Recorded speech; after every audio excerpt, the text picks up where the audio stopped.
odd. That's really strange. To say that, but it happens every single time with Josna. And Hmm. after 50 minutes or so, and then everything is smooth and fine, and we do the whole session. But Wow. beginning, I don't with Josla, it happens. So sometimes, yes, energy matters, but it is a strong energy. It's not negative at all.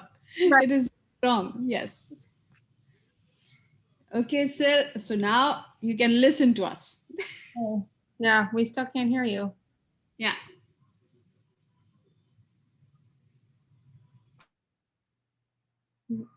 Can't hear anything.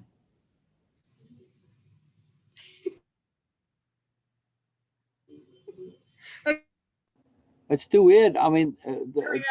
yeah, but now it's the mic on the camera, which is not so good. But for whatever reason, this headset has now stopped working as well. Oh, lovely. Yeah, I'm gonna try it one more time and see. Well, I can hear you through this microphone now. At least, yes. It's a bit lag Not still, as but easy as that. It's okay. no, no, no, it's not good. You can hear me now? Yeah? Yep. Yeah, I just have to speak a little louder now, that's all. Yep. Yeah. Okay. That works for me. Yeah, yeah. Sorry. It's just too So much strange. trouble. Too strange. And I discovered that when I use the Bluetooth headset, it definitely affects the signal like crazy. Interesting. Yeah, the Wi-Fi signal, yeah. You know, Very interesting. shouldn't. It's different signals, but it does. Right. Yeah. Mhm. No Odd. worries. What you been up to, Erica? What you been up to? What you been up to? No, well, kind of same old, same old. I've been taking a break from doing a whole lot of um, super involved thinking because I had done that for quite a while, and Excellent. my brain just, Excellent. okay, let's just slow down a little bit here and let some of that assimilate. So I've Yes. been doing Yeah. that this week. We're Uh, talking about that earlier today too. oh Pacing. yeah, Capital P right, pacing. right. A good concept is it came up because Cheryl's an accountant, or at least one of the things that she does, and I like to use accounting as a metaphor, or just business. And we're talking about the spacing, taking a break, stepping back, energy management, and from an analogy point of view, is when does a successful, especially actually a very successful business or prosperous business, when do they fail? Mm, When they're growing too fast and they overextend themselves, right? right, Cash absolutely. flow problems. And then they collapse. They have the business, they got everything, they just can't get it going because they went too fast, didn't Right. manage their energy, their money, their resources. So we have to pay attention. Same thing for us. Very good to step back every now and then. Yeah, To the company. And how was it? How was it? it's been good. Yeah, it's been good. I mean, I've continued to think about things, but just not, my brain hasn't been like racing and going down all of these new pathways. So, yeah, it's been nice. I've had a little break, and I've gotten a lot of things done that I needed to get done around here, which is good. So Brilliant, it's brilliant. And did right. things come? Did things come in a different way? Um, What about feeling?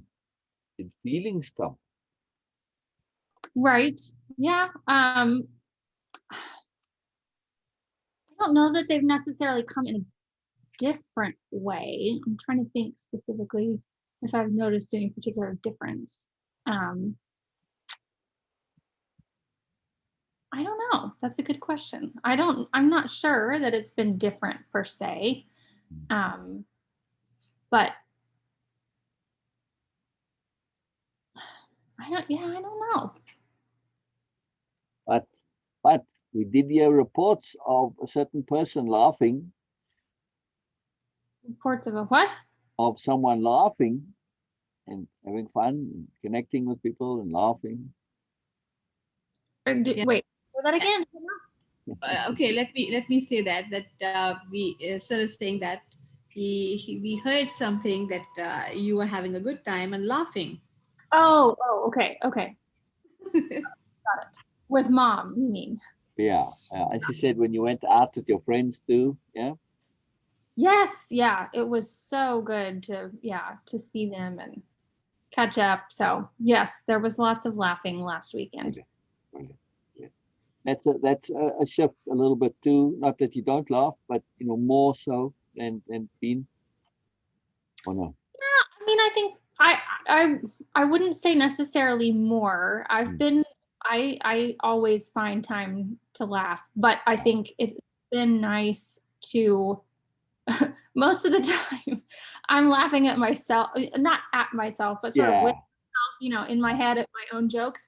And so it was nice to be with other people and laughing at, Mm. shared things between us. So yeah, so that was good. Ah, But brilliant. okay. Brilliant. And she shared with us like, yes, Erica was laughing, and that was so important for her, and she's so happy about that. And she just said that, oh, she used to, of course. It's not like that you were not laughing before, but she says that she used to, of course, throughout her life she laughed.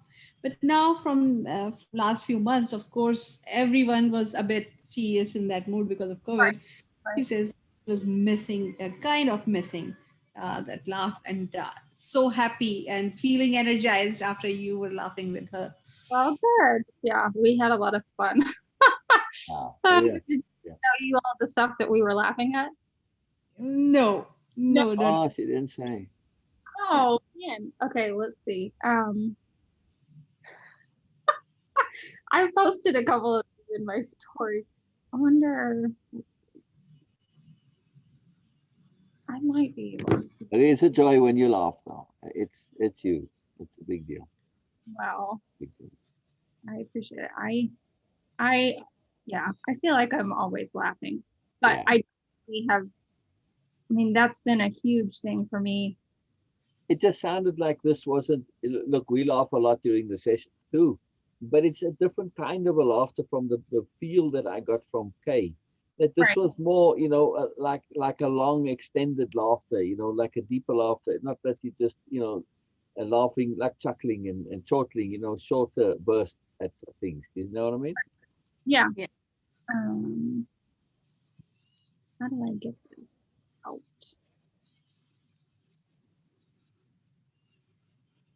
Really? I was trying to get these pictures up here to show you. And we can do this. Do, do, do.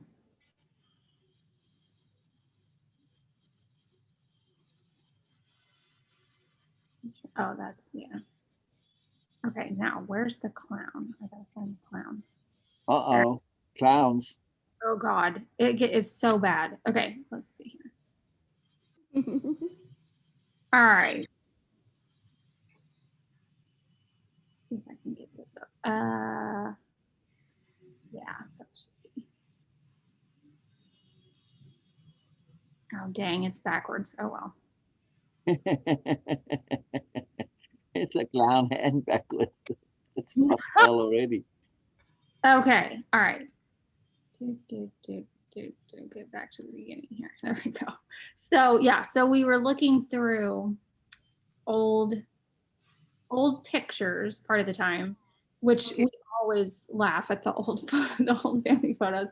And then we were looking at her school stuff and laughing at things that the kids had written.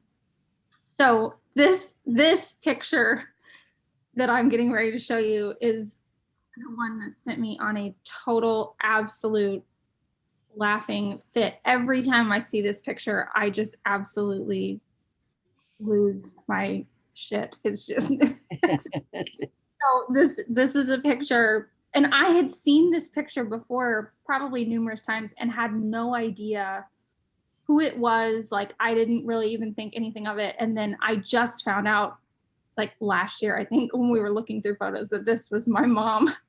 And I just, oh God. Wow. Wow. Now I gotta see this. Okay. Let's see if this this will work.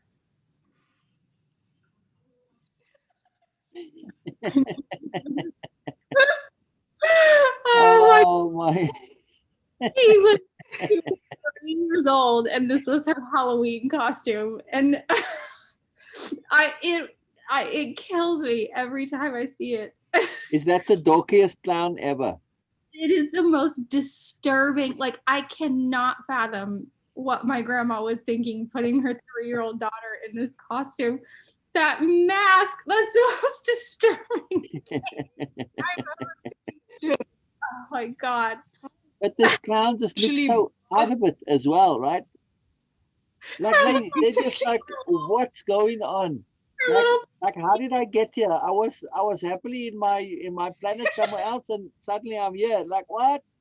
Her little pumpkin and the way she's standing, and like, oh my God, this picture kills me every time. It doesn't look like Kay. The whole body shape and everything doesn't look like Kay. You can feel that how a person could feel in this costume, really. And it is unusually broad mouth there. What? How? Like, Picture kills me every time. Oh God. All right, so next time it's Kay's birthday, you got to post this picture. Happy birthday, Ma. Oh God. Guess who? Oh Jesus. Yeah, that picture just kills me. You know what I'm seeing on the right hand side of the screen share? I see their deep thoughts. All perspectives have validity of some sort, and this picture. Yes, and this picture. That's true. Yeah. but this is I'm not so sure the clown agrees, though. What'd you say? no, but I was just saying that just the posture, the way Kay is standing, it actually like completely, absolutely complementing the face mask she had. That's true. The knees too. I don't know what went wrong with those knees, but boy, what universe are you from? Oh God, I know. I love the like sideways. I mean, it's like this little like Yeah. Alternate reality. picture. Just Oh my goodness. okay. So then we found this book that I made for her back. Gosh, when was this? It had to have been over 10 years ago when she had her tonsil surgery. And so I made her this book to read to her kids, like to read the story of her getting her tonsils out. And I'm going to have to zoom through this next picture. There we go. Okay. So I think I got a picture of the same thing twice. So at the end of the book, took all these pictures, like documenting her getting her tonsils out. And at the end, I put all these pictures in the book, and it says over on the side something about, Mrs. Patrick, the nurse came in and got Mrs. Patrick ready for her surgery, and they put on her blue hat and they told her it was time. Blue hat. They gave her the drugs, and it was, the top picture is like, oh, Mrs. Patrick's ready for her surgery, and the bottom one was like, oh, the drugs have kicked in and she's, falling asleep now. And then when she came out of the surgery, they had put this thing like it was like this little like half mask thing that it was supposed to be under her nose. I don't know if it was supposed to be over her mouth or under her nose, but it got crooked. And we didn't know that it was crooked. Like, I didn't know what it was supposed to look like. So I took this picture of her when she was completely out of it. Oh, we got it. She had this thing, and she saw the picture later, and she was like, "What is this? What did you do this picture of me?" So I put it in the book, and she was so mad at me. Oh God! Just like anything else. It looks like she's been censored. Right? God. Yeah, probably swearing at the nurses or something. Oh, I know. Yes, I'm sure the nurses were giggling at And the her. caring at the bottom. And Yes. no caring, no caring, none. And I had completely forgotten that I made this book. So we found it out in the garage and I'm flipping through and I'm like, oh, look, I didn't even put the picture, that horrible picture in of you with the thing across your face. And she goes, no, just wait. And I was like, no, past Erica was being nice. Surely she didn't put this in the book. And she was like, whatever. And then we get to the last page and I put it in the book. Yeah. I think that, if you post this one on Facebook, when you had that wild night out on the town. Yes, exactly. Yeah. Oh my gosh. Yeah, that was Yeah. pretty funny. Yeah. I mean, it looks like she's one shot away from a mug shot, right? It does. I know. Oh my God. She was so mad when I got these pictures. Why did you take this picture of me? Oh gosh. So then we looked through these books. So she would make booklets every year of whenever the kids had a birthday, they would be the star of the day. And everybody would have to draw a picture of the star of the day and then write at the bottom why they liked them or what they liked about them.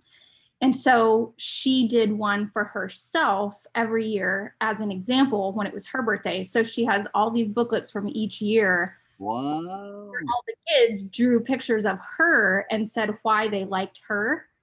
And oh my God, there are some classic things in here. But I took a picture of a couple of my favorites. So this one is probably my favorite. It says, I like Mrs. Patrick because she tries her hardest to do math, even though she's not good at it. The picture is of her in front of a math problem, and the little speech bubble says, oh my God, this kid was a savage. Oh, I laughed so hard. So how old are these kids? This would have been probably second or third grade. So 7, 8. Oh But God. for the kids to notice the teachers. I know. She tries That's really, really, really bad at math. not good at it. Oh my God. Yeah, absolutely terrible. Well, we laughed so many times. There were so many references to math in the books, which was so funny. But several of them said, I like Mrs. Patrick because she's a really good teacher. And then they would put math problems like in their picture somewhere. And in almost every single one, the math was wrong. Such a good teacher. One of them said 4 divided by 4 equals 16. There was another one that was like a bit, like 348 plus 7, whatever, like 765 is, and they got it completely wrong. Oh my God, it was so fun. She's such a great teacher. I would like to track up some of these kids and say, how's your math, by the way? Oh God, yeah, it was so funny. We laughed so hard. So this one was a classic. Then this one, oh my God, I laughed so hard. I have no idea what the no is supposed to be, or I don't know if that's no. I read it as woo. Woo. This must have been from one of the books, but I loved this. I like Mrs. Patrick because she reads us stories that have cartoons of it, like Muppet Treasure Island, Flapjack, Several Leagues Under the Sea, and then on the back it says, and stuff like that. But I loved Several Leagues Under the Sea. Wow. Brilliant. But why is the no? Or is that woo? I think it's woo, but it must be from one of the books. But I love that. Several Leagues Under the Sea. I think that we should write a book about the difference between 20,000 Leagues Under the Sea and Several Leagues Under the Sea. Yes. It's a whole different environment down there. And this one was one of my absolute favorites because I said, can you just picture the movie Several Leagues Under the Sea? Right. I know. Can't you see it? Yeah. This one, I told her that I thought she looked like the love child of Danny DeVito and Goofy. I love this picture so much. Her hair. But she's pretty. That's why. Oh. It makes it so much better. The irony. She's pretty and she's bald on top of her head. Oh my god. Yeah, these are great. I love. Yeah. So yeah, we took a bunch of pictures. We looked through all this stuff and just absolutely died laughing. Yeah. Necklace, Mrs. Patrick. Yes. Wow, brilliant. Oh my goodness. Yeah. So that's what I've been doing. Laughing and taking a brain break. Brilliant. Good. Brilliant. Ah, that was fun. I enjoyed when Kay showed us. I told you, showed us some of the pictures of the two of you together, Yes. and to Yes. see that connection. That was really something. It was just a lot of magic, and it's still there. And that's what I found is really something. Really something amazing. That's Yeah. truly amazing. And it really struck me how much grace was in Kay. Mm-hmm. Who was very young. You know. Yeah. Yeah. I mean, when you were, I don't know, 6, 7, 8, somewhere around there. Right. The pictures with you with the long hair and where you're doing the photo shoot. But Beautiful. Beautiful. yeah, I mean, really kind of recommending she connect to that grace again. Yeah. To like watch this, you watch some of the Grace Kelly stuff, and I said, well, try walk like Grace Kelly. Yeah. She really like, I mean, it was so striking. It was so strong. It was really something. Yeah. Yeah. Absolutely. We only showed us a few. I don't know, maybe 7 or 8 or so. Not very many, maybe 10. Yeah. See pictures of her when she was a kid. No, she showed 1 or 2, I think. But this was the first time she did it when I recommended that she go back and try and find pictures of her mom as a young woman, so Mm-hmm. that she could shift the relationship because she was hearing her mom's voice. Right. And so that's why I was, because when you see your mom as a young person, you may have seen those pictures when you were younger, but that's how you were seeing her then. But to Right. see it now, especially after so many years, you just relate completely differently, to your mom as a young woman when you are older. Now the role is reversed, and they Right. basically silence that voice. And it's so interesting because I love looking at pictures of my mom when she was young because she was so adorable. Yeah. And she always said, like, when she was in middle school and high school, she finds all these pictures and she's like, oh, look at how horrible these are. Ugh. And I think I think she looks gorgeous. I think That's what I said. I said, man, you foxy. I know. And she's like, oh, I look so horrible. But I think but I love the pictures of my grandma when she was younger. Just real quick, by the way, when I did say that to Kay, I did think she heard me. You didn't think she heard you? No, she did. Oh, you think she did? Yeah. Oh yeah, Yeah. I think she did, which is really cool because like you said, people have this idea of them, their opinion, and she said thank you in a way that showed that she really heard. Yes, Beena, That's good. you think so too, Beena? Beena, I want to check and see if it's just my perspective or not. Sorry, I just muted myself because I thought that your voice and the throwback was actually making your voice more disturbing. So Oh, yes, oh. please ask again what you were saying there. Oh, I was saying when I said to Kay when she showed the pictures, and I said, "Wow, you're really foxy." Um, Yes, she really heard that, yes? yes, Yeah. yeah, And I was very pleased that she really heard it. I don't just give compliments for nothing. That was really something. And I think it's that perspective on her. I did feel, and just from other stuff, that she doesn't really see herself in a way. She Right. doesn't think that she has attractiveness. She's got lots of it, loads of it, all sorts of different ways. Yes. Absolutely. I agree completely. Yeah, I love looking at the old pictures of her, and I love looking at pictures of my grandma when she I was. haven't seen pictures of your grandma. I love pictures of her when she was in her 20s. Yeah, we saw one or two. Kay showed us the one picture of her and Kay's dad, Kay's mom. Yeah, The one. I see. I mean, I always had a very different relationship with my grandma than my mom did, and I I think I always saw another side of my grandma that my mom didn't see.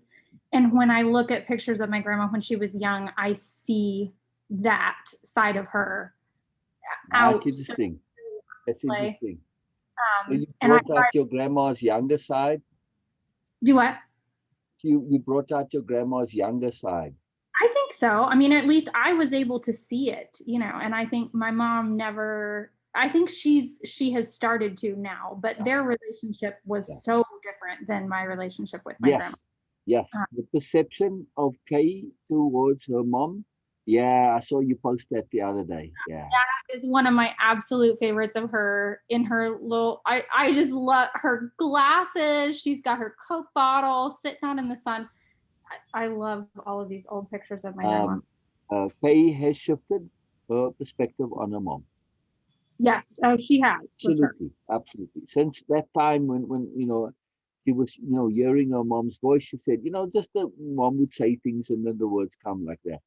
Um, and when you go and look at the pictures, and then because when she looked at the pictures for the mom, oh wow, she saw a different she saw a whole different. Wow, look at that earnest intensity there. That is my mom's brother who passed away when he was Yeah. like old, and that picture is my mom. Oh wow. Oh, Wow. Ah, chubby baby. Yeah, yes. absolutely. I love all of these. I just see Elegance. Yeah, these pictures. yes. There's an elegance to your grandma. Oh, for sure. But there was also I mean, Kay had grace at that age, but your grandma has elegance. It's different. for sure.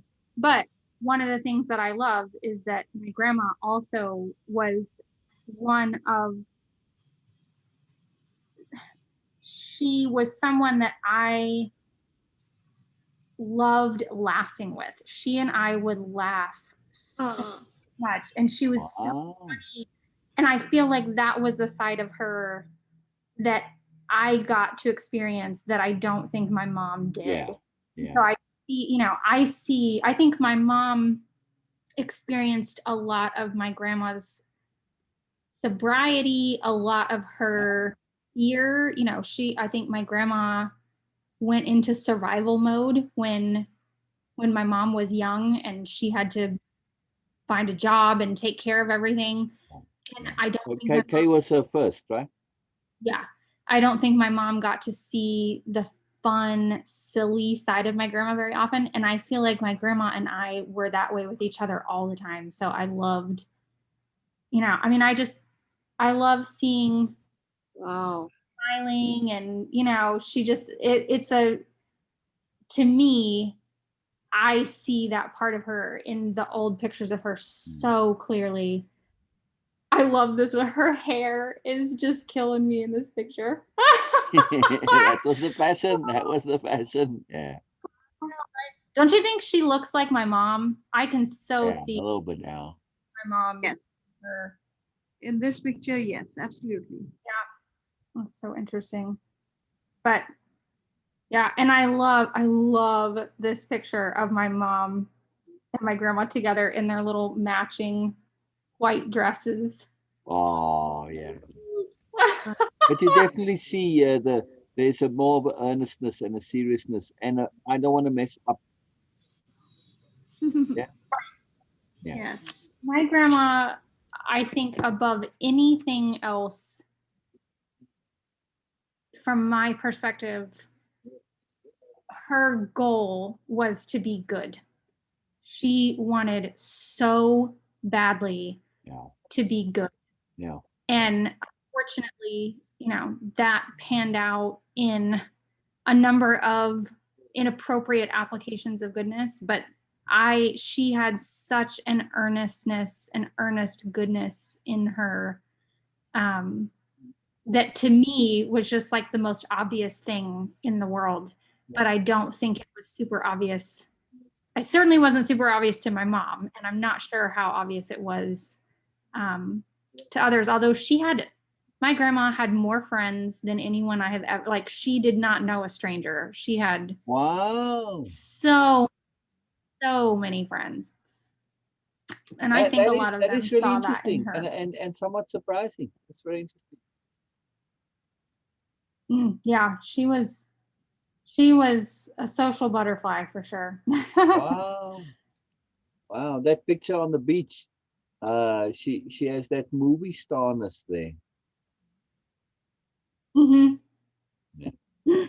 Absolutely. And now that you say this, when I first saw it, when you posted it, that's what it made me think of. Wow, movie star grandma. That personality. And now this goes with having the lots of friends, being the social butterfly. Yeah. She is so funny because she, just like my mom, I remember her telling me, she's like, I used to think that I was fat when I was young. She's like, I go back and look at those pictures now and I think, what was wrong with me? I was not fat. But she had, Wow, brilliant. So, I mean, every time I look at old pictures of her, I'm like, she was the most beautiful young woman. I mean, just absolutely gorgeous.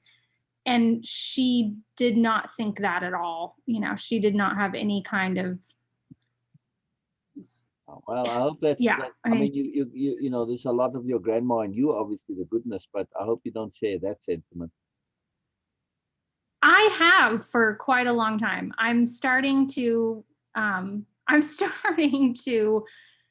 appreciate my qualities, It's like, it's the same thing with the being good. Being good is a bonus. And being positive, that's bonus, right? But the key is to not be negative, not be bad. Yes. Right. Same thing. You don't have to feel that you're good looking or beautiful, but it is important to feel that you're not ugly, you're not bad looking, you're not repulsive. Right. Absolutely, I agree. It's a big shift. Very subtle, but it really helps. It's a big difference. Absolutely. Very, very interesting. And did you know your grandfather? Yeah. You shared a picture that you were with him, but yeah, he passed away when I was 9 or 10. Oh yeah, so you I think. should have memories.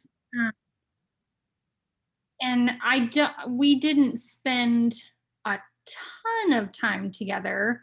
But I mean, he lived in the same town that we did, and we spent a fair amount of time with him and over to his house, but he wasn't like constantly around. But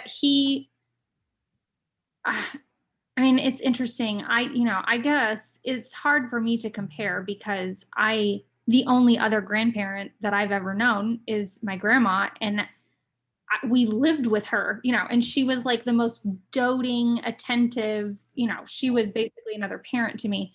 So it's weird, I mean, my grandpa, we probably had like a normal grandparent, grandchild, quote unquote, normal grandparent grandchild relationship, but I didn't ever get the feeling he wasn't, I wouldn't say he was particularly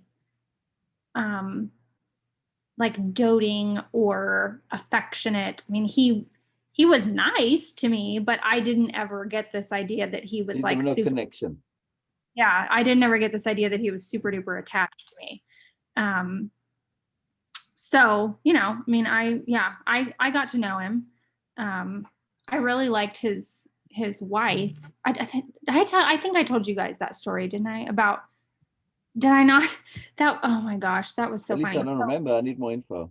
So my grandpa was a piece of work. And honestly, I was actually thinking about this the other day that I wonder how my mom would react to him now that she has done a lot of personal work. Like, I even wonder if she would have anything to do with him, honestly, because he really was, I mean, he wasn't a bad person. He made some really unfortunate choices, but I think he was a good person. But it surprises me now that as an adult, she spent so much time continuing to sort of foster this relationship with him when he was such a dirtbag. I mean, he was. I Yeah, do. no, I hear you. We have to be real. You know, he was not he I may have think, been a good person, but he wasn't a nice person. yeah, I think his heart was in the right place Yeah. to a certain extent, but I think he was very lost and very confused, I think. But Very indulgent, sounds like too. yeah, he um he and my grandma owned, so my grandma dropped out of college, and when they got together, they got married and my grandma dropped out of college.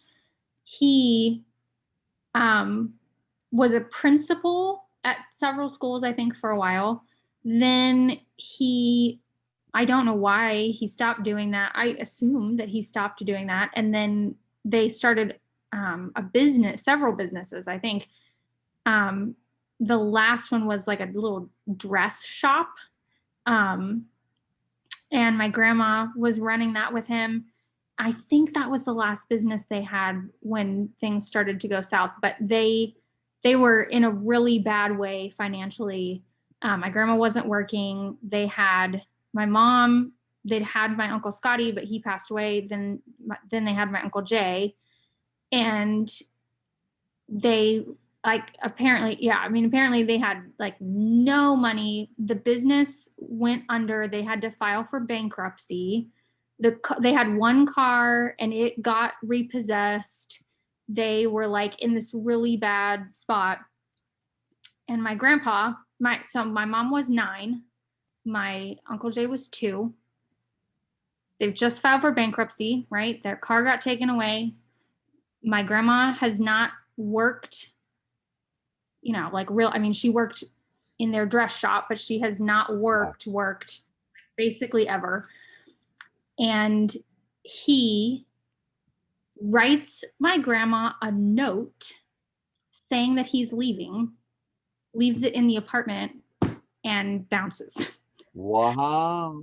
Like, this is the caliber of bad choice I'm talking about. Like, he made some really poor decisions. And so, yeah, so she had to like immediately figure out what she was going to do to start bringing in money.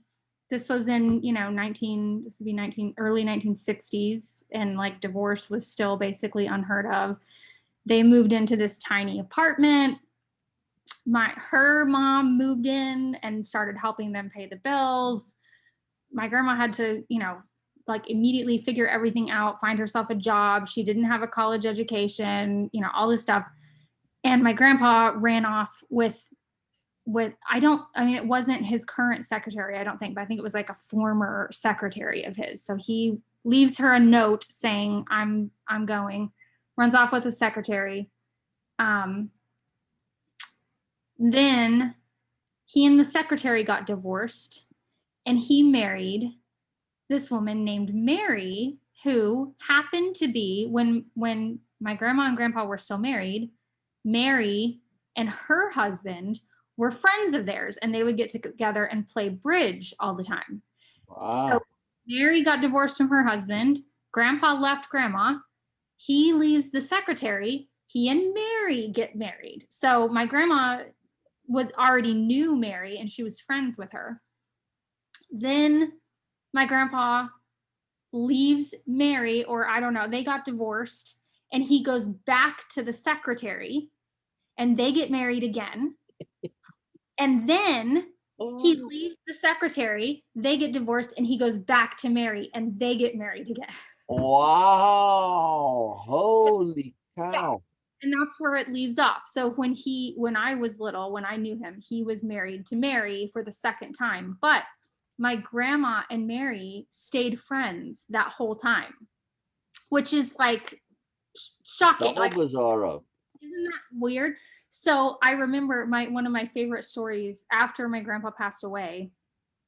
My grandma had booked a trip on a paddle boat that was going to take, it was supposed to be for me and her, and we were going to go, it was like a trip on the Mississippi, and it did in New Orleans, and they were going to do our tour in New Orleans. So I was supposed to go on this trip, and then right before we were supposed to go, Phil got mad at me or my grandma or both of us over some nonsense and forbade me from going on this trip. So my grandma is scrambling to get somebody to use this ticket, right before the trip is supposed to go on. And so she asks Mary to go, and Mary's like, yeah, I would love to go. So they show up to the to the registration, and they're both of their last names are Leftwich, because my grandma kept my grandpa's last name. Mrs. Patrick and Mrs. Patrick. Yeah, Mrs. Leftwich and Mrs. Leftwich. And so the person doing the registration goes, oh, you have the same last name. Are you sisters or like sisters-in-law or something? And my grandma, like most people would just go, oh yeah, yep. Something like that, yeah. My grandma goes, no, actually, we were both married to the same man. And apparently Mary is like hitting her on the arm going, don't say that. It's so embarrassing. And my grandma's like, wow. And so they go about like explaining this whole thing, and the person at registration is like, what? And you guys are friends? Wow. So yeah, their relationship to each other always cracked me That's up. fascinating that they stayed friends. They stayed friends. I guess they had the same taste in men. I guess so. Well, and something in common. My grandma would complain about my grandpa all the time, like, oh, whatever, you can have him, just. Wow. Yeah. Wow. Fascinating. Pretty funny. They had an interesting relationship. When you think of the underlying psychology, though, it really gets interesting, yeah? Say that again? It broke up. So when you think of the underlying psychology, it's really interesting. Mm-hmm. Yeah. Yeah. I mean, you try and figure out what's going on inside there. It's fascinating. Right. Uh-oh. Really interesting. Yes. Yeah. There was definitely an interesting aspect happening there. But. Yeah. Well, I got to say one thing, you certainly are breaking that generational pattern. Mm. Yeah. True. Many ways you're breaking this whole pattern. Yeah. I see so much coming down from your grandma, from your mom, but you definitely also other stuff that's involved breaking. Because look, the same pattern in your mom with men, a little bit muddled there, and not everything smooth and fluid. Absolutely, I agree. Yeah. I agree. All right. Did you laugh a lot with your dad, the one who adopted you? That's a good question. Do I remember a whole lot of laughing? I don't. I'm sure I did, and I feel like in some home movies, I feel like I've seen videos of us laughing. But he and I remember. I remember us, the biggest connection that I remember having. Well, I was like obsessed with him, which was part of why it was so hard for me when he left. I remember like following him around everywhere. Oh. Out working in his wood shop, and I would be out there with him. He would drill holes. I remember him drilling holes in whatever he'd be building, and I would go around and blow the sawdust out of him. That was like my job as his helper. Blow the sawdust out. I remember sitting out in the garage with him while he was working on stuff, and he had this little bitty, like this big little TV, and it was black and white only, and he had it set up on these shelves in the garage. And I remember so funny, the weird things. I mean, I must have been like 3, but I remember sitting out in the garage in his little workshop, and he had the TV on, and Garth Brooks was like performing, he was doing some performance. And I remember watching that. I remember Saturday mornings, I would go, he had this collection of flavored oatmeal. No one else in the house liked oatmeal, so I know it was his. I remember there was orange, there was chocolate, there was like a strawberry or something. Oh. Make oatmeal, and I would sit at the table and eat it with him. And I hate oatmeal, so I don't even know how he got me, but I would sit and eat this oatmeal with him. The way that it smelled, the flavoring. I remember us going on walks. He would take me, he rode a skateboard, and he would put me in a pack on his back. Like, I remember going skateboarding. Wow. That's pretty confident in your skateboarding. I know, right? I remember. And also, that's rather interesting from a psychological point of view again. Oh, yeah? Yeah. I mean, if you're still skateboarding and you're married and there's a kid involved, you kind of, it's, by that time, usually you sort of let go of stuff of that nature. You know what I mean? Right.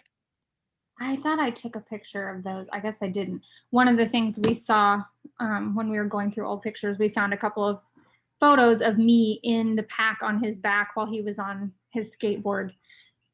They were cute. But I mean, that's somebody who's very confident in their skateboarding. So I would imagine he kind of grew up as one of those skateboarding kids, like always skateboarding. Yeah. I don't know. I remember my mom saying, I had this little, and it's so funny, the things I remember. I still remember the helmet. I had this white plastic helmet that I would wear when I was going skateboarding with him. And my mom said that the neighbors, she remembered, he would take me out, and I would be in this pack on his back, and I'd have my little helmet on, and he would go skateboarding through the neighborhood. And she said the neighbors would all like, oh my God, I can't believe take me skateboarding. I remember I had he was teaching me to ride a bike before he left. And it had training wheels on it, but he would take me around he loved bicycling. And my mom hates bicycling, so they never went together, but I had a little bike with training wheels on it, and he would take me around the neighborhood. I remember us going around on the bike. I remember multiple times where he would take me for a walk at night, and I loved it, because we would go out and look at the stars. He would, point out, he was a scientist through and through. So we would go out and he would point out constellations, and we'd look at the moon, and we'd talk about all these things in the sky. And so, yeah, I mean, I remember us connecting over sort of random, interesting things. I don't remember specifically spending a lot of time laughing necessarily, but I'm sure we did. I mean, I'm sure I did. Interesting. How old were you from start to end of that in being there? I think it's. How old were you? I would have been 1, 2. Well, yeah. I guess there was a time. I think he was gone for a year, but anyway, anywhere between 1 and 4. Oh wow! So it's very young then. Interesting. Yeah. Wow. Wow. But this adventure ride you had in your very early age of this thing, it shifts your mind. These type of experiences actually shift your mind, and it makes a huge impact on your thought process, that how you actually want to do things. Right. Really. Absolutely. You turned I out just fabulous I nonetheless. do remember time. I appreciate it. I think because of, in many ways, I mean, I think all of those experiences were part of what shaped me into me. So I Oh, yeah. appreciate them Oh, regardless yeah. of how they turned Oh, out. I just remembered a video, an old video. I haven't seen it in years. I don't even know. I'm sure it's another VHS. But there's a video of my dad and me. My mom was the one filming, I think. And she's like stepping off of our front porch to go out into the front yard. And my dad and I are outside washing his car, his old Subaru.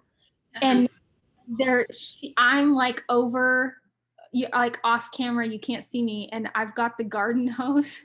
And I remember she stops and talks to him, and she's filming him, and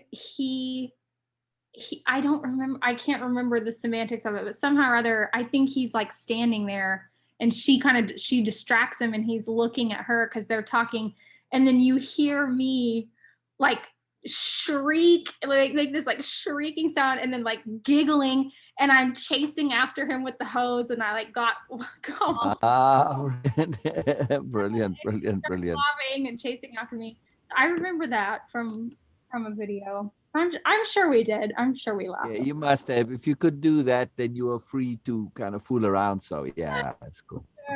Brilliant, brilliant. This is important in life when you can actually fool around with someone. Yes, absolutely. Yeah. I agree. I agree completely. This is so Yeah. precious. Yeah. Beautiful Yeah. memories. It's good to actually remember that time to time to connect, to stay connected to that free, that freeness. I don't want to use that freedom because freedom was not, because in your childhood you don't think about freedom itself. You feel free, but you don't think about freedom. But you feel free. You never like this. Opposite never occurs to you. So that freeness is a big deal, and it is good to, yeah, you can reconnect to it again and again. Wow, beautiful. I love that. I've never thought about that concept, but it's true. Children don't necessarily, I mean, most children don't necessarily think about freedom. Yeah, exactly. We're not aware that there's anything other than what we're experiencing about freedom. Yeah. Like now when I share a few things with my friends and with Sid also, and he said, "Oh wow!" And that was the thing at that time. And for me, it was like this is the only way. Like you never think of something else other than that what you want to do, and that is the complete freeness because the freedom concept was not there. Right. To have a concept of freedom, you have to understand that what is not freedom. Right. But I didn't have that, and I think most children didn't have that. So the freedom Right. concept comes later with the opposite of it, and then we start thinking about that. Oh, I need my freedom. Before we were just be like that's it. Right. Absolutely. Yeah. That's so interesting. I've never thought about that, but that's so true. It's a big deal. True. Yeah, I'm just thinking too. Even that little bit that you had, it's a lot. It's a hell of a lot. I might as well have had grown up with our parents in terms of interactivities. I have no such because there were no such interactions. Yeah, that's so interesting. Yeah, I grew up on my own. Yeah. Wow. It's interesting. It's very, very interesting. Yeah. Yeah. I just love your relationship with your mom too. Mm-hmm. That's really special. That's really something special. I know very few people who have such a relationship. It's that's pretty huge. I am Pretty very huge. fortunate. Pretty huge. Yes. Yeah. I But am. it's part. It's not just fortunate. You made an effort. Mm-hmm. True. You still do. Yes. That's true. You still do. That's true. Yeah. But I the mean, you work at picture, it. You work at it. You know, I mean, it could easily have gone in all sorts of ways, right? yes, I Absolutely. was, Kay shared her pictures with you, and yeah, they're so beautiful pictures, and not in aesthetically only, but in so many other ways because we see Kay almost sharing the same joy you have in those pictures. And she was, and and Spencer or me, and we were discussing, and I said, Kay was so comfortable with, like with you, she was living the same freeness, Yes, same same sense of being free and just being there.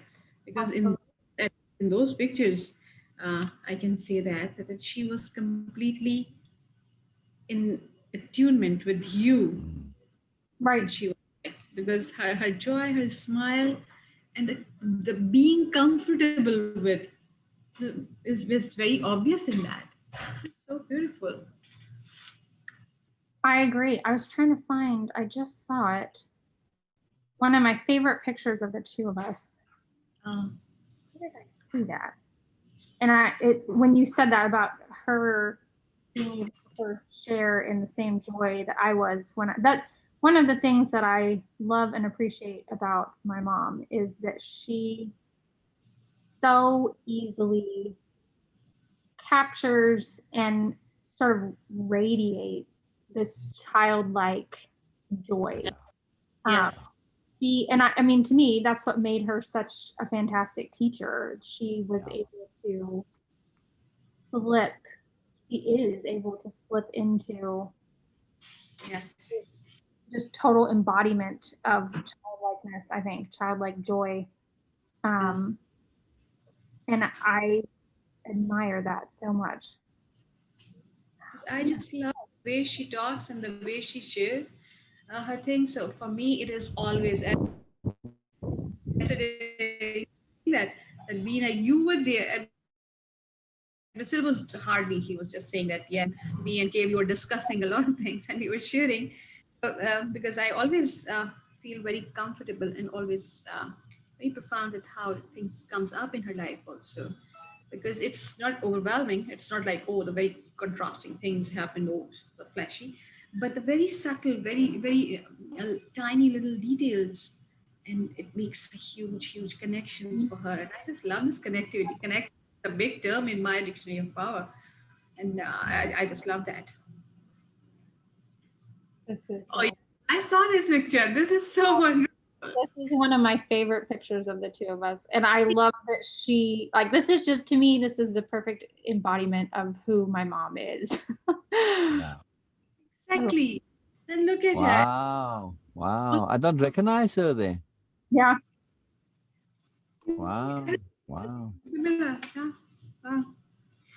But you know, you have a relationship with Kay where you can just be you. Right. I don't know anyone really beside you that has this with their parents. Oh, yes. Yeah. Yes. I don't know any. I literally cannot. Maybe I do, but I can't think of them right now. Yeah. Especially when I was a kid. Forget about it. I mean, your parents might as well have been in a different world. There was no relationship with your parents. They were like teachers. Not much difference. Yeah. Absolutely. It's so interesting. I mean, I recognize how unusual my upbringing was in a number of ways, I think. But I think I've always felt, I mean, for me, I had a unique experience of having a relationship with my grandma that was more like a relationship, or not necessarily more like, but sort of equally a relationship as a grandparent and as a mother. She was Yeah. basically a second mother to me. And I am so grateful that I was able to connect with her in a way that not a lot of people get to with their grandparents. And I think with my mom, I have always felt not only a mother relationship with her, but almost like a sister. She's almost like a big sister to me in many ways. And I think because of that, and I think because of her relationship with her mom and feeling really restricted, she has always had a total, Beena, you and I are always going around circling the drain on the unconditional love thing. But I think my mom has always made it clear to me, and it really almost to a fault, made it clear to me that there's basically nothing I could do that would love me, which I appreciate in so many ways, but it also concerns me for her because I sort of feel like I don't think you should allow someone else to have that kind of control over you. You should have boundaries. Like there's yes. So it concerned me a little bit, but I really do feel completely accepted by her. Oh my God. Yeah. Now and yesterday I was sharing with Kay that, oh, that's why I don't like this unconditional love at all. I don't resonate with that. And she was dramatic. And how old were you when Phil came into the scene? I was 14. So it's a long period, 10 years then, where it's just you and Kay and Grandma. Mm-hmm. Wow. Interesting. Yeah. And then when Phil was there, did it affect the relationship between you and Kay? Oh, absolutely. Yeah. Yeah, it strained it somewhat. Mm-hmm. And it's interesting because she and I have talked since then about our just total miscommunication with each other at that point in our lives. It's so bizarre. Looking back on that point in my life, I realize how much I have blocked out. Like I have sort of forcibly not forgotten exactly, but it's like I don't allow myself to even access those memories. It's just good. Why? Do what? Why would you want to? I say good. Why? What's the value in going there? I have found a lot of the work that I'm doing with Kathy, I have found a lot of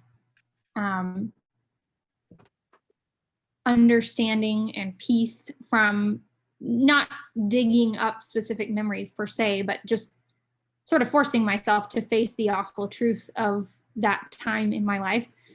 But I think she and I at that point were both so, it's so interesting to me as we've compared stories. In many ways, we were fighting a very similar battle, but in many ways, even though we were living in the same home with the same person, we were undergoing two completely experiences. And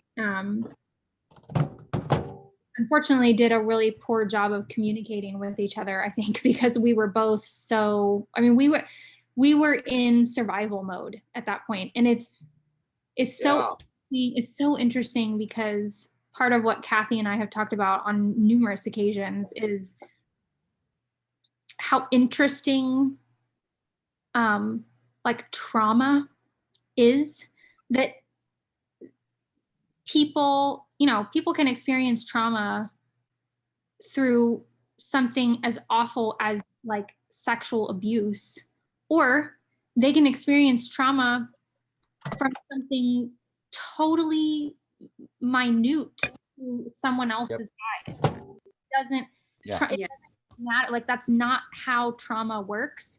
And it's so interesting to me that regardless of the situation, if you're experiencing something that is for you really difficult, it doesn't really matter what the circumstances were. You go through the same process that someone who's like been to war or been, like you're experiencing the same thing. And Exactly. No. she and I mean, without a doubt, both of us for that. And I mean, she for much longer than me because I extricated myself from the situation, but we both, for some period of time, were completely in survival mode. We had shut down. We were getting through each day, day by day, and that was all we could manage. And so we did a horrible job of communicating with each other, or paying attention to cues. I mean, there was no time for that. All of our energy was dedicated to just making it through the day. And so, we discovered later that she, from her perspective, we were both on the same side. It was like we were both participating in this sort of secret ruse with Phil. And she would put on an act and pretend to take his side and do these different things, but really, she was really on my side. And we were both going for the same thing. And for me, I didn't see that at all. Like what I saw was, what she says was an act for her Was real. not perceived as an act for me. It was real. And there was a huge strain on our relationship that it was interesting for me. I mean, because of the association with trauma for me, I shoved it down and didn't, as soon as I got out of the house, as soon as Phil was out of the picture, like conscious Erica just kept moving as if none of this had happened because I had shoved it away. But experiencing all these symptoms of betrayal and of lack of trust and all of these things. I mean, I was having these angry outbursts that were spurred by her presence. She would come down and I would get anxious, I would be angry, I would lash out at her, and I didn't know why, because as far as I like, there's nothing going on, there's nothing wrong. And so as I started unpacking the stuff and realizing, I never dealt with this. I never dealt with the fact that I felt completely betrayed by her. That opened this huge thing, and we've been able to move forward in a way that, I mean, I didn't even consciously realize that there was an issue. And so unpacking that stuff and getting to the heart of what was causing all these problems for me has been huge in being able to get back to the way we were before, but also just move forward and do something new and different. Wow. You never actually shared in this much detail before. And I was just like, in my sharing, I was keep saying that being emotionally not available for yourself is a big deal. Right. And that kind of like a vague term for that, because what actually is was happening, that you try to deny that this thing just simply didn't exist. And it was even it was not a formal denial, because you just, I don't know, somehow I was using the term that somehow I blocked something in my mind. Right. And I don't know how to unblock that. Right. That part is blocked in my mind. And the intensity that incidents happen. And for some people it was like, come on, you don't know that how much pain in this world around you, and you are just keeping this tiny little thing in your uncomfortableness in your life and making it in a trauma. But it is not about the situation. Specifics doesn't matter. What matter is that how much you were receiving and perceiving also at that time. Some people are able to perceive more, like you are doing now, and you were the same person before too. You were perceiving so much, and you can understand. You might not be able to actually communicate in words that what's really you are feeling and understanding. Might be you are, but the real in-depth consequences and the intent behind all those incidents, you were feeling all that. Right. And that caused a big problem and big traumatic feeling inside you, because you cannot actually communicate it, but you know that what's going on, what is actually happening around you. And in that situation, I don't know how much I might be able to communicate it, but I'm taking some art classes. Mm, It's a short course, and I just took two short courses. One is basic sketching, and one is basic fine arts. nice. That's One awesome. course, and everybody's so encouraging, and they Sil and Sue, and like, oh my god, and Well, you they. got to show now. You got to show Erica just Yeah, to I give. would love to see this stuff. I will show you. But what happened is that on the first day, I draw a flower, and then Sue and Sil were like, Beena, you're just amazing and all. I just so popped up in my mind, and I said, okay, yes, and that was super exciting. And I showed it to teacher, and she says, yeah, okay, and then she I love that. and it was like a nail to the balloon, and I was like, okay, just okay, okay. And then she said, okay, now you have to add this to create dimension and depth and all these things. And I said, wow. And it makes a huge difference, just few lines. And then she was actually, so what happened that she said, okay, we are going to draw a sunflower.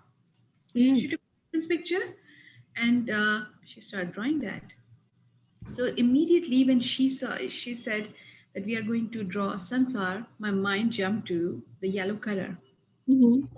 It was that particular lesson was about pencil coloring, so how to use that. And she said, okay, and my mind just jumped to that. Okay, we are going to use different shades of yellow.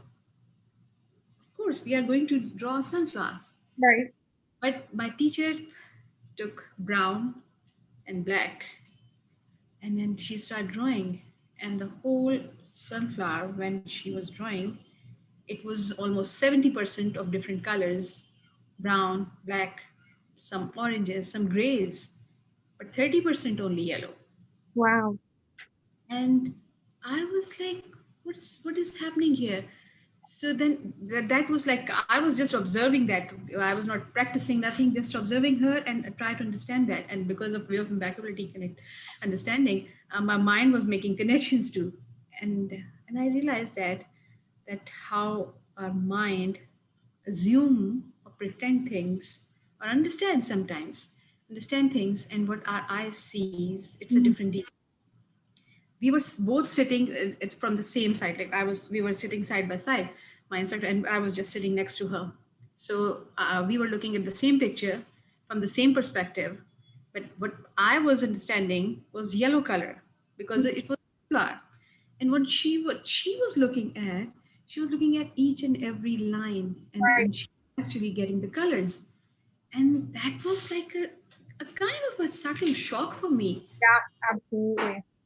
I just realized that how sometimes people in the same situation, looking at the same thing from the same perspective, but perceive things differently. Right. Absolutely. And Absolutely. of course, I was not wrong, because sunflower always yellow, okay, like duh. But what she was doing was also not wrong. Of course, she was drawing it. And then one more thing came into my mind, that how much words and instructions and cueing works like an absolute command to our mind. Mhm. Absolutely. Yeah. And this has happened in real life also, when people say things, like in that case, Kay was saying things, and she was assuming that you will understand that by yourself, and she was just saying that. But of course, for you, the words were absolute command, that she is not understanding what you are feeling. Right. And that was really amazing for me, because sunflower was 70% brown and black, and only 30% yellow. That reminds me of part of what I was just doing yesterday in the diplomacy um, course, and something that Still has mentioned before that I think, I mean, it was a major aha thing for me that in a situation like that, in with the sunflower and with me and my mom, it goes beyond just having a different perspective. It's really a different context entirely. That Yes. You know, like with the art teacher, Yes. looking at, I mean, you may have been looking at it from the context of a realistic sunflower. You know, what does a sunflower look like? Yes. And then how can I take the sunflower in the context of real life and, you know, put it here? He may be thinking about the sunflower in the context of the paper that she's putting it on. You know, okay, I'm not thinking about a real sunflower. I'm thinking about how this is going to be. How am I going to do this? You know, in the context of this two-dimensional thing or whatever. And same with me and my mom. That, you know, we in the experience that we were sharing, we weren't just having different perspectives. We were coming from completely different context in the situation. Exactly. And so, Exactly. you know, I mean, yeah, it was like we never got into the same context, let alone perspective in the situation, I think. And it, Wow.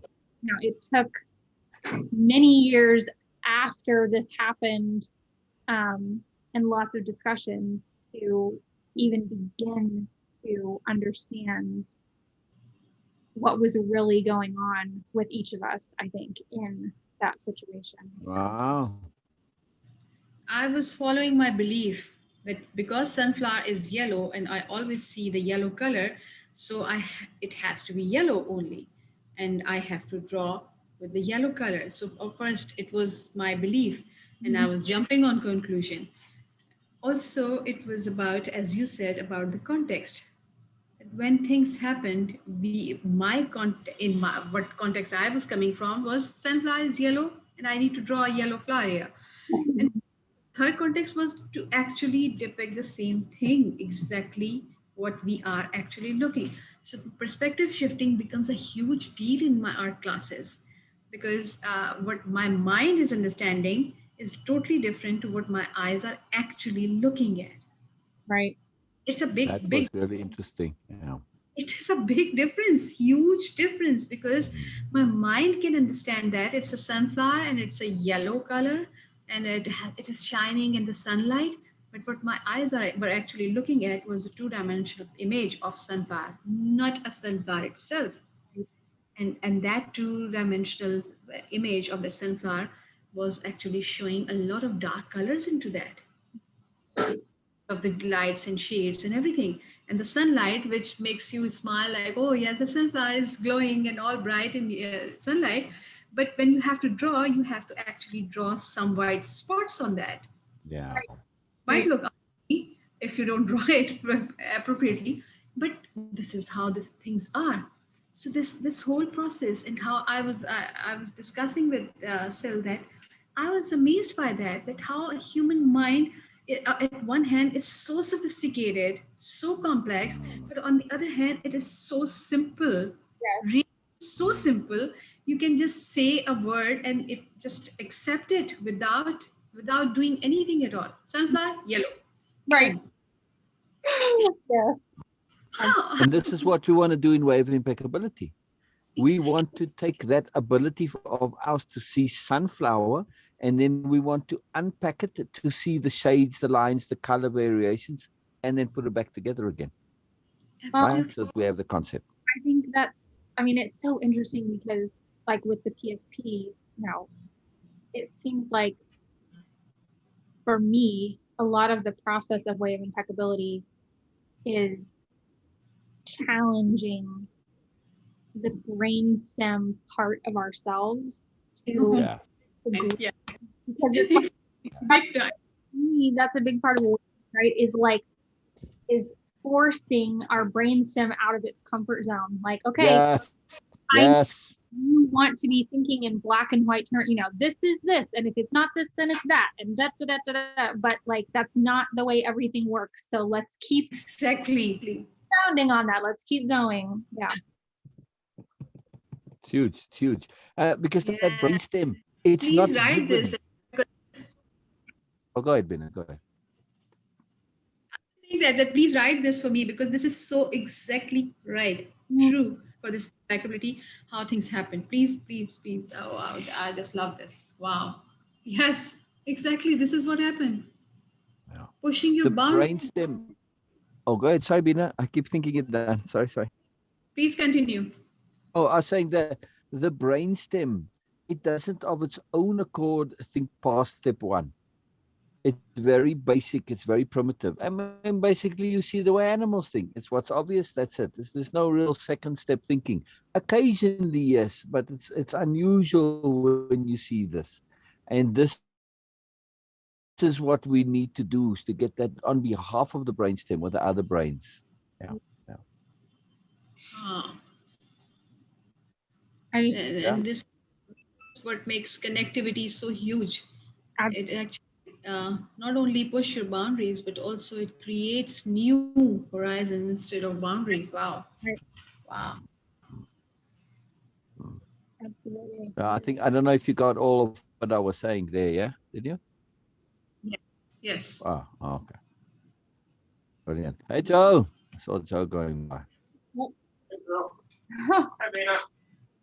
Brilliant. Hi. Oh, hello. Hey, Joe. Hey, Joe. We won't keep you. We won't keep you. I missed him on Friday, but what can we do? yes. Yeah. He's working on fixing the oven right now. Oh, fixing the oven. Yes. Oh, okay. Interesting. Yeah. I Yeah. thought it was a metaphor of some kind for a second. I'm like, what am I missing here? I don't know the igniter in the bottom Mhm. part of the oven isn't working or something. So the stove top, we have a gas stove. The stove top works, all the burners light up, but the oven itself won't light. Oh, wow. Okay. Yeah. What it should look like. Wow. That's what it does look like. Oh, that's very interesting. Wow. Even a bit of art on the bottom there with a rainbow. Kind of cool. That's Oh dear. That's something. Very interesting. Yeah. Um,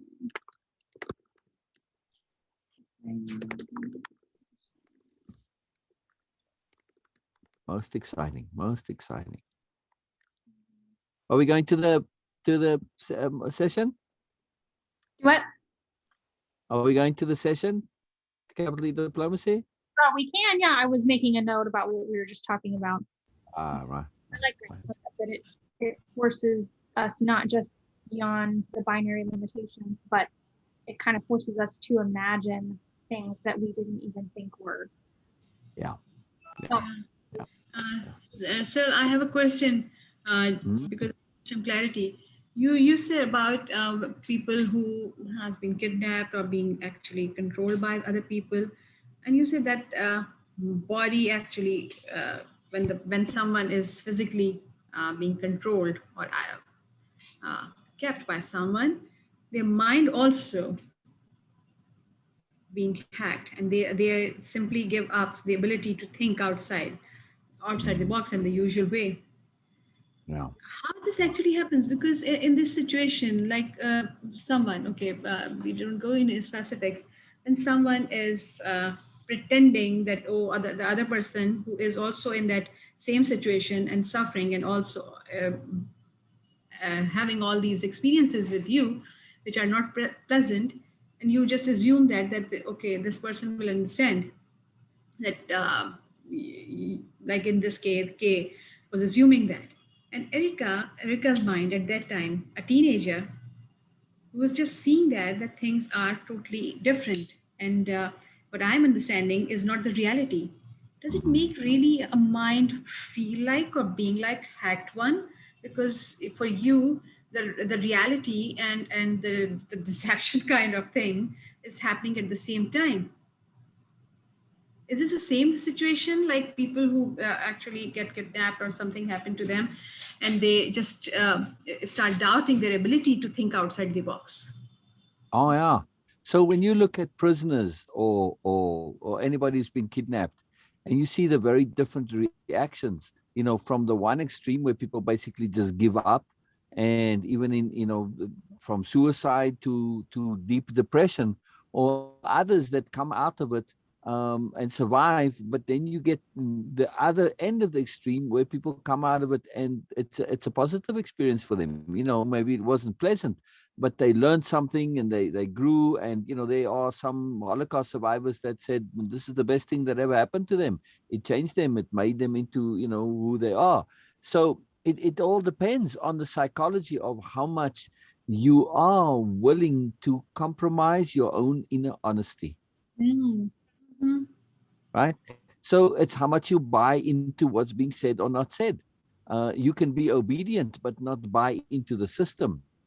So they weren't necessarily rebellious, which is sort of, stereotype in movies to survive. No, they just never believed it, and they never gave up clinging to their own sense of what reality is. When you buy the other person's reality, that's when you die. And this is not just in prison situations, but for instance, children, the parents tell them, well, you stupid, you useless, you're bad.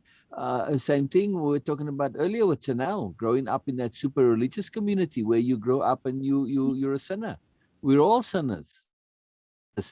But that's the problem. They believe something that's external to themselves without actually thinking it through. It's not their beliefs. They just adopt beliefs of others. And that's devastating to a And that psychology. is interesting because I hadn't thought about that necessarily as a survival tactic for me in the situation with Phil, but and that's so interesting. That was one of his favorite tactics to use against me and my mom, was to just repeat. Oh, and I mean, I remember my mom saying this, that it was one of the things that wore her down eventually, over the years, was he would spout nonsense about the two of us to each other, to us, to, whatever, about how horrible we were, how awful I was, how awful she was, what horrible people we were, how stupid she was, how, how disobedient I was, whatever, all these different things. And you would start to argue and say, no, that's BS, whatever. But he would just, for literally hours, just over and over and over and over and over. And, eventually, I remember my mom saying that, and I saw this for sure firsthand, that she believed a lot of it. She would get to the point where she would believe that, and maybe not necessarily fully believe it, but he would cause her to question. He would go, am I, is this true? Like, is this really true? And because of that doubt, he was able to, keep his thumb on her, because she didn't completely give up what she believed about herself, but it was enough for her to question. And for me, I've never thought about this before, but I don't think, there might have been little niggling doubts here and there about things that he would say, but 99.9%, I did not believe a word that came out of his mouth about me, because I knew that he was lying. It was like, no, this is total nonsense. I know who I am. I know what I've done. I know what kind of person I am.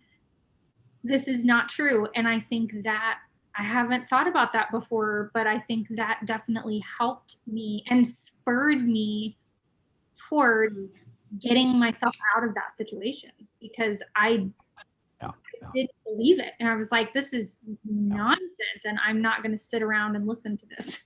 Yeah, I hadn't thought about that, but I think that did. So, Kay was not believing in that, but kind of partially convinced that it has some sort. You can subscribe to something without believing it. Right. There's a difference. You can subscribe to it and be influenced by it, and your behavior be affected. And this is very devastating to psychology. Yes. Because, it's one thing if you actually start to believe whoever's putting the pressure on you. If you truly believe it, like cult people, that's a whole different deal. They really buy into it fully, 100%, and believe it fully, even though it's a load of nonsense. And sometimes they come out of it and realize, oh, what was I believing? But that's a very different thing to when you don't really believe it. You subscribe to it, you go along with it, you change your behavior to conform to it, simply because it's the easiest way out. Right. Now you know you are being essentially untrue to yourself, and that's tough on a psychology. And this is something that has been tough for Kay, and she's weathered it and survived it. Good for her. But yeah, That in ways, I mean, I feel like, and she and I have talked about this a lot. I feel like I spent years, and I mean, my grandma did too, trying to get my mom out of that situation. No, I didn't want to just bounce and leave her with this psychopath. I wanted her to get out of the situation, but she was the one that kept herself there. yeah. Now, I left as soon as I could when I went to college, and then, eventually extricated myself completely after Joe and I got married. And I spent, so much effort trying to convince my mom, like, why are you staying here? What do you possibly think? Why would you not do whatever you could to get out of this situation? And it was basically that she believed enough, or she had, sort of not wasn't believing it, but was Convinced. or whatever you had said, that she was still going through the motions,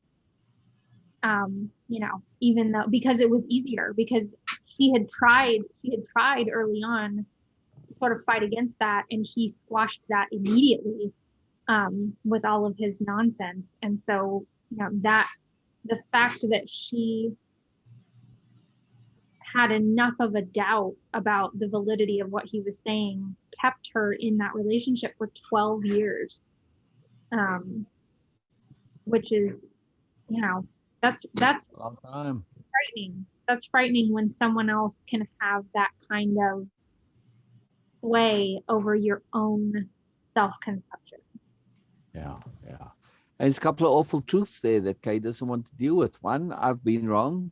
One, I've sacrificed myself. I've contorted myself. I've demeaned myself, if you want to put it that way. And then also this belief that, if you acknowledge the awful truth, in Kay's worldview particularly, it also means that she's failed to see the goodness in someone. Right. And she doesn't want to give up on that belief, so this is because that's where she's coming from, always to see that goodness. Right. Yes, we can always see it, but it doesn't mean that we have to ignore the nonsense. You Right. can do both simultaneously, and this is the point of PSP. Yes. Right. Absolutely. So, in just from my understanding, do you think that your grandma's opinion or your perspective about Phil was contributor for in case determination to somehow work on, like, okay, I need to make it successful, I need to this relationship or this marriage works? Yeah, I think so, for sure. I mean, I think my my grandma always had very strong opinions about every person that my mom dated. And I mean, it's so funny, because as per usual, with my mom and grandma, I see so much more than just the black and white on the surface of what was going on there. And my mom, I think, thought that my grandma always, always, always hated every person that my mom was with, and it made their shortcomings very clear. And my mom, I think, saw that as she, she thinks I'm an idiot, and I can't pick a good partner, and oh, nothing I do is ever good enough, and the people that I choose aren't good enough. And I think my grandma what my grandma, where my grandma was coming from was more along the lines of, I don't think she thought any, I mean, this is such a typical mom thing. Like, no, you don't ever think that anyone is good enough for your kid. Yes. And I think grandma, I absolutely think that's where she was coming from. I don't think it was an intentional, oh, my daughter's an idiot for being with this person. I think it was, this person is not, no, they're not good enough for my daughter. Like, what in the hell? And again, because of their, I mean, it was like they were destined to never speak the same language to each other. And because of that, there was just lots of, back and forth, angry things going on. And I think, that built for years and years. I mean, my grandma bitched about my dad the entire time they were together. And she and he moved in with my grandma when I was born. So she had plenty of ammo because they were living in the same house. So my grandma complained about my dad constantly. Then when my mom started dating her longtime boyfriend, he complained about him too, which I have to say I was not a big fan of Steve either, although he was a nice guy, but he was, oh man, if there was anybody that you could complain about for just being like the most annoying person on the face of the planet, it was Steve. Oh, so this was in between your dad and Phil. Yes. And oh God, I mean, he was a nice guy, but oh man. And the reason that I say that for me, I don't think this had anything to do, I mean, my mom would always talk about how my grandma was a man hater, and she did, and she kind of had reason to. I don't exactly blame her for that after what my grandma, but the reason that I think that it wasn't anything to do, my mom thought like, oh, she just says this because, she thinks I'm incapable of picking anyone good. And, she doesn't want, grandma wanted mom to just be around with her, right? Which was a whole psychological issue that would take forever to get into. But, my mom took it as a personal affront, right? Like, she's trying to limit my freedom. She wants me right here under her thumb. I think there was a lot more going on there. But the reason I say I think that it was because, well, there's multiple reasons that I think it was because that my grandma actually thought no one was good enough for my mom. But one of the reasons is Steve is a perfect example. After my mom and Steve broke up, they dated for years, and Steve would never like fully commit. And so my mom finally was like, bye. And after they broke up, Steve and my grandma got to be buddies. So my grandma had nothing against Steve personally. She just didn't, she was like, no, like, he is nowhere near good enough for my daughter. Like, but as soon as that wasn't a thing anymore, then grandma was like, well, yeah, like, he's a, like, he's fine. Like, he's fine as a person, but I don't want him with my daughter. Wow. So she was, oh man, she caused a lot of problems in my mom's relationships. But I for sure think, Beena, that you're spot on with that I think a big part of the reason that my mom just went back to Phil over and over and over again was because she didn't want, for one thing, I don't think she wanted to prove my grandma right. It was like, I'm going to prove her wrong. She says that he's a piece of shit, but, I'm going to prove her wrong. And I think she also didn't, she didn't want to admit defeat. Because I think for her, it was like, this is just, she thought that my grandma saw her as this complete loser who couldn't do anything right. And I think admitting defeat in her marriage for my mom would have been just fuel to the fire of my grandma having more reasons to say, oh, look, you failed at something. Which, I don't think that was my grandma's intent at all, but there was I mean, I get it. Like, I'm always in that weird position of seeing both sides of the story and sympathizing and empathizing with both of the people in this conversation, because there was a lifetime of communication and hurt and anger and pain and things between the two of them before I ever even came along.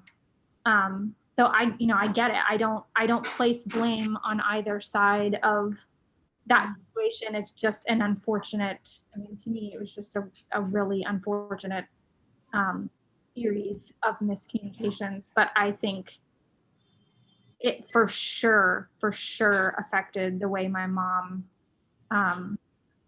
went about the way things happened between her and Phil. And I think in many ways, the state of my mom's own, of her self-conception Yes. prior to marrying Phil, because of what she had been dealing with my grandma, made my mom ripe for Phil to jump all over this and just further, dig into those wounds that were already there about, the doubt, the self-doubt, and just the self-conception that she had.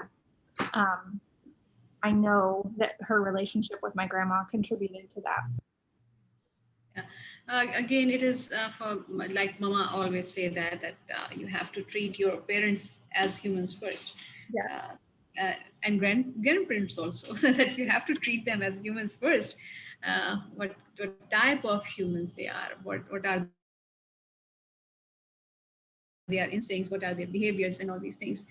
In the situation was very tricky, Erica, for me. I feel that because the more your grandmother was appreciating you, the more she was making it obvious for Kay, Right. which might be the reality, but for it was like making it obvious for her that Kay has a brilliant daughter, but I didn't have that. Right. And when the two women, especially in this case, and like sometimes it happens that we assume that because mothers are always very loving and caring towards daughters, yeah, they are Right. very caring, but also the woman's side comes really strong in mothers, Right. especially towards their daughters. It comes, it happens. I don't know why it happens. In my experience, but I was just seeing that it happens, and mostly mothers actually respond towards their daughters, and daughters also, like the two women, they are just countering each other. So whenever your grandma might be, again, this is just for me, that whenever she was praising you and appreciating you and having a good time with you, she was actually proving to Kay that, oh, I am a good person and I enjoy good company and I'm able to laugh, do all these things. You were not able there, so I could be like this with you. Right. Well, and same thing the other way around too. I mean, I think my grandma was constantly chasing after my mom, wanting her love in return, and not just love, but like camaraderie, wanting my mom to want to be with her. And when my mom, my mom and I had this incredibly, and especially when I was young, this incredibly close relationship. And I think same thing, for my grandma to live with us and witness the connection that my mom and I had, and knowing that she didn't have that with my mom was really hard for her. So yeah, I mean, it was difficult. And I mean, it was very difficult being in the middle of the two of them all the time. But it was especially, I mean, I remember I've said this to my mom multiple times. It was so hard to watch the two people that I loved the most in the world, who I could so clearly see had a love for each other, not be able to get on the same page with each other. It was so hard to see. I saw these things in my grandma that my mom didn't see. I saw things in my mom that my grandma didn't see. And being with both of these people when they were at each other's throats and going, what are you doing? Like, I can see that both of you possess exactly what the other one is looking for and asking for, but somehow you're just like chasing each other around in circles. It was really sad. I mean, it was really sad for me. And I think that's one of the things Kathy and I have talked about that's been really interesting for me and something that I think just underscores my understanding that I think I have always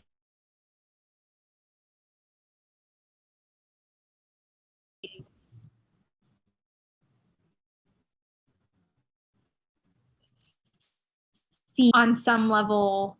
I remember as a really young child and being really sad that, that they couldn't get on the same page, that they didn't have this with each other.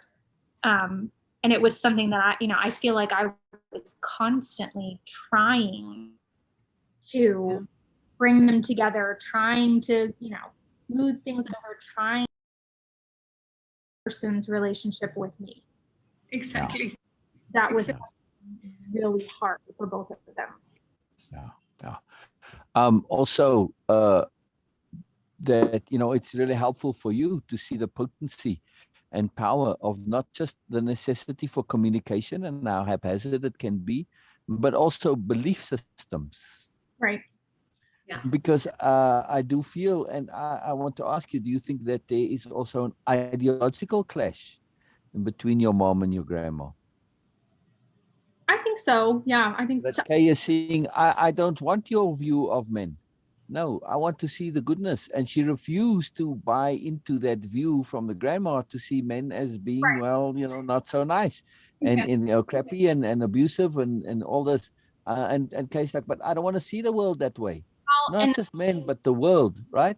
What's interesting is, what I was saying earlier about pictures of my grandma when she was young and like seeing this part of her in these pictures. I can see so clearly, I could see when I knew her, but to me, it's just like written all over her face in these pictures of her when she was younger. In so many ways, I mean, I really feel like my grandma changed fundamentally as a person as a result of what she went through with my grandpa, with having to raise these two kids on her own and get all I think she changed in a major way because of that experience. And for me, I saw the person that I think she really was underneath all of that. I think she constructed these beliefs and, this sort of hardness to her personality to protect herself from experiencing that again. And I don't think that was who she really was. And I think in many ways, she constructed these beliefs that were not really what she wanted to believe. But they were there out of a necessity for her. And so I think in many ways, my grandma, I guess for me, that was why no matter how hard and cynical and negative she could be, I still always saw this other person. Wow. And I mean, to me, that part of her came out all the time when she was with me. So it wasn't hard for me to imagine this isn't really who she is. This is just some other part of her. And I think for my mom, it was very hard for her to see past a lot of that, a lot of the stuff that my grandma had, a lot of her armor that she had put on. But it is interesting because I think, I remember my mom saying all the time, if we wanted to do something or if she wanted to make some change or something, my mom would go, oh, grandma's not going to like it. I don't want to talk to her about it because she's going to get, and we had a conversation before about how grandma, I would do all these things that I knew my grandma was going to hate, just absolutely hate. And I did it anyway. And I would tell her like, well, like I remember when Joe and I first got together, we had this we had this really bizarre sort of courtship phase where he got shipped out to Pittsburgh fairly early on in our relationship. And, you know, I moved out there with him. And This is before you were married. yeah. And prior, Oh, wow. we went through this whole weird thing where, right, like maybe a month after we'd been dating, I was renting a house from a guy who owned multiple properties around town, and we had done like a year-long lease, and I'd been there over a year. So when the year was up, he'd said, well, why do you want to just go to like a month-to-month thing? And I was like, yeah, that sounds fine. And so I was doing month-to-month. He calls me one day, like a month after Joe and I had been dating, and he goes, okay, so I have really bad news, and I'm really sorry, but like, I'm just going to come out with it. My wife and I, someone knocked on our door the other day out of the blue. They weren't selling their house was not on the market, but this person knocked on their door and said, we will offer you like 80 grand over the appraised value of your house if you'll sell it to us like right now. Wow. So they agreed, but they had to get out of the house, and the only rental property, he had no rental properties that weren't rented, and the only one that was not on a lease, you know, a contract. Yeah. So he said, you know, I'm so, Wow. but I need this house because my wife and I have to move in until we can find somewhere else to be. And so, you know, I'm so sorry. I'm giving you, you know, a month to figure something out, but you've got to move out. And I'm like, okay, you know. So Joe is moving to Pittsburgh, and he's going to be there for a while before I can get up there. And so he said, you know, well, why don't, I'm like, I don't even know what I'm going to find in this short of notice. And I had Axel at the time, and finding any place to rent where you were honest about the fact that you have a pit bull was like impossible because of breed specific restrictions and everything. So Joe said, well, why don't you just move into my house? You know, I'll be up in Pittsburgh. You can watch the house, whatever. And so I remember I called my grandma, and I'm telling her, you know, that Austin was kicking me out of the house. And she's like, what are you going to do? You know, and I was like, well, you know, I don't know. Like, I'm kind of going over my options, and I'm getting ready to say, but, you know, Joe has offered for me to move in here. And she goes, well, whatever you do, don't move in with that boy. Cause we had just started. Don't move in with that boy. That boy, I can't picture Joe as that boy. And I mean, my grandma came to absolutely love Joe, but at the time, you know, she didn't know him at all. And she's like, don't move in with that boy. And I had it on speaker, and so Joe hears her say that, and I just died laughing. And I said, well, Grandma, I hate to bring it to you, but that's probably what's going to end up happening. Brilliant. We never talked about it again. I mean, she, oh, don't you do that, blah, blah, blah. And then when I said, well, sorry, but that's what I'm doing. Like, okay. Wow. And I mean, that was how my grandma and I, like, she had all these beliefs. Oh, don't do that. You're not supposed to, blah, blah, blah.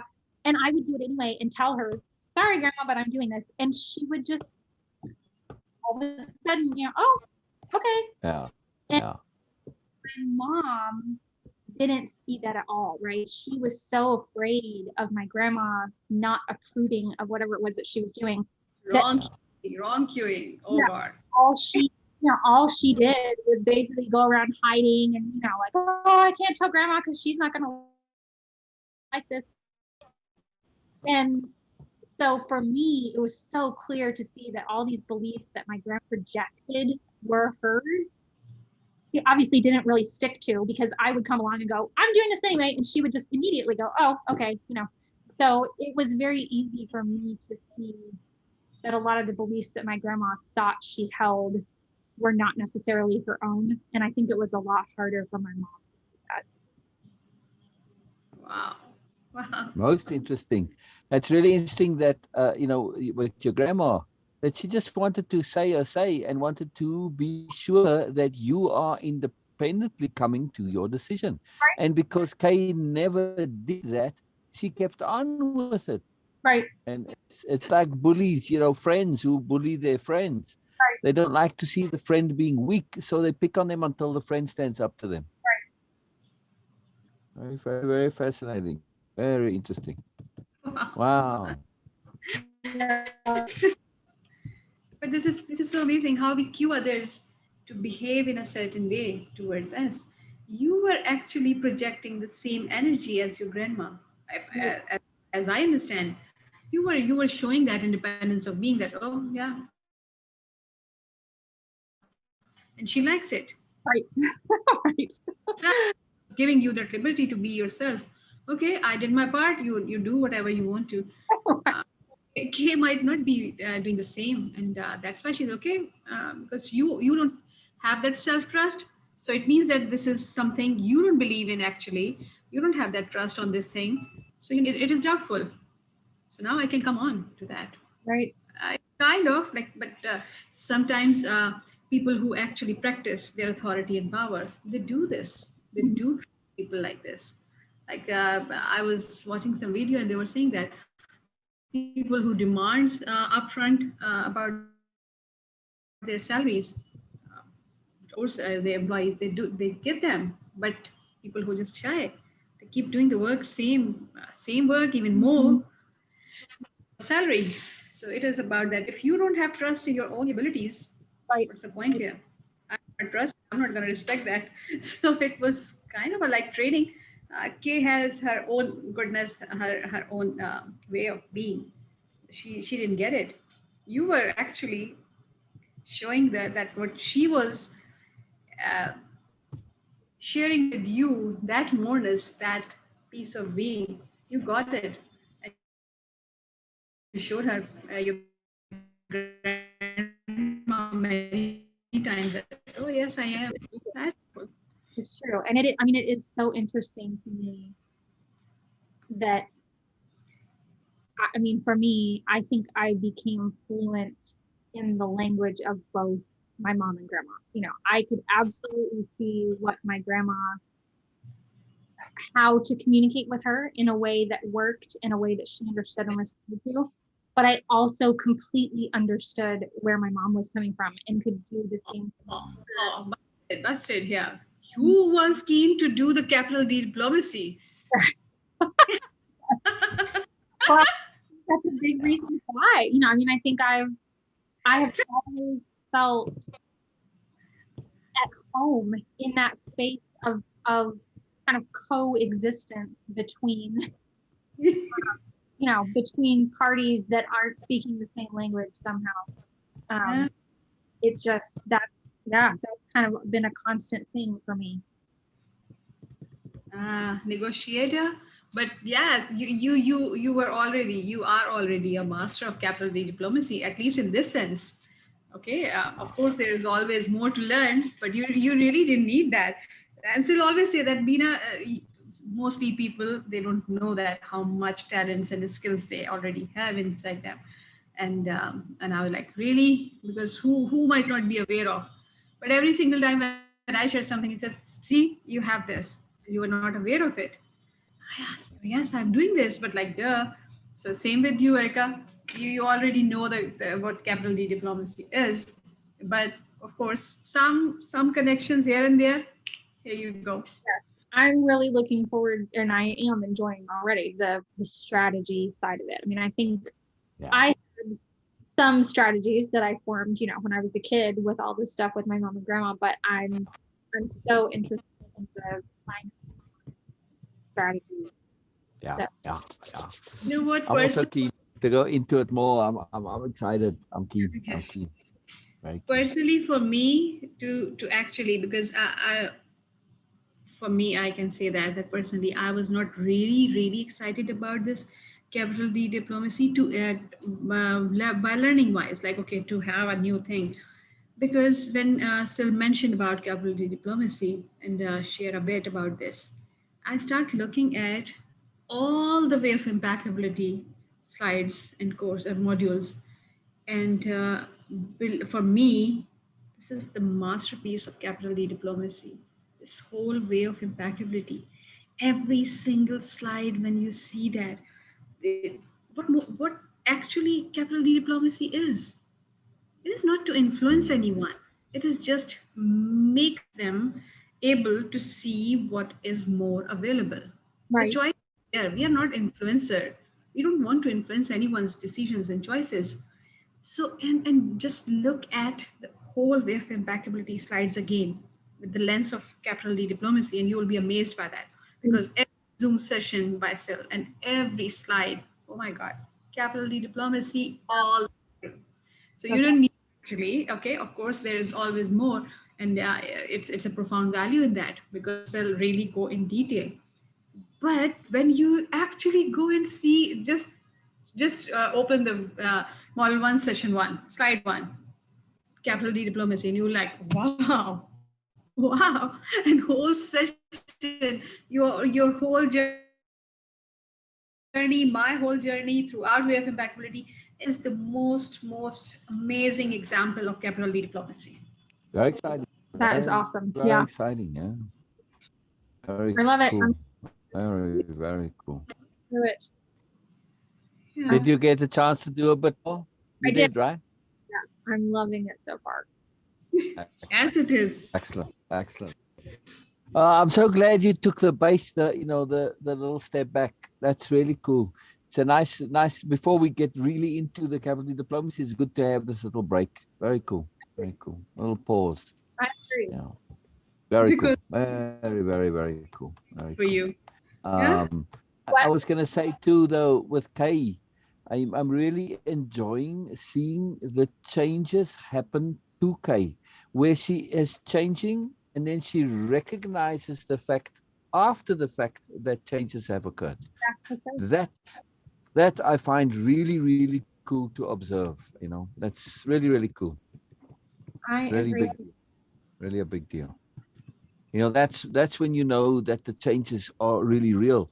And Right. this is the program is set up this way that to have this organicness happen Mhm. because we're understanding, we're applying, and our habits lag a bit behind us. So when we keep at it, then there's a point where the habits kind of give up, and then the change surfaces, and so wow, and then you behave differently, and that's really cool. So I just mention it because it's very easy to see in K. Yeah, I agree. Yeah. Yes, it is. She's I going in agree. really details. Yeah. Love fish. It's cool. It's cool that you see it too. It's cool that you see it also. Very cool. Very cool. Brilliant. You gotta go, I assume. I need to jump off of here and get things cleaned up, and I'm gonna go for a walk because it's almost 80 degrees out today, and then it's gonna. Wow. We've had a week of overcast and intermittent rain. Yeah. Oh, it's brilliant. Oh, it's fantastic. But for where we are, I mean, it's just the rain very seldom, more than a day or two. It's unbelievable. So it's keeping winter. Oh, the longer it goes, the better. I love it. So it's brilliant. I'm glad you're enjoying it. Yeah, we had a beautiful day here yesterday. Sunny, bright blue sky. It's overcast today, but that's okay. I don't mind the overcast and rainy as long as it's not like that all the time. Is if it's in between some sun, then I'm totally cool with it. When you get to a tree again, send us a picture. Oh yeah, I took a picture yesterday. Actually, I posted it in my stories, but since you don't look at stories, you probably didn't see it. Well, I don't see them. I don't know. They never come. I never get shown them, so.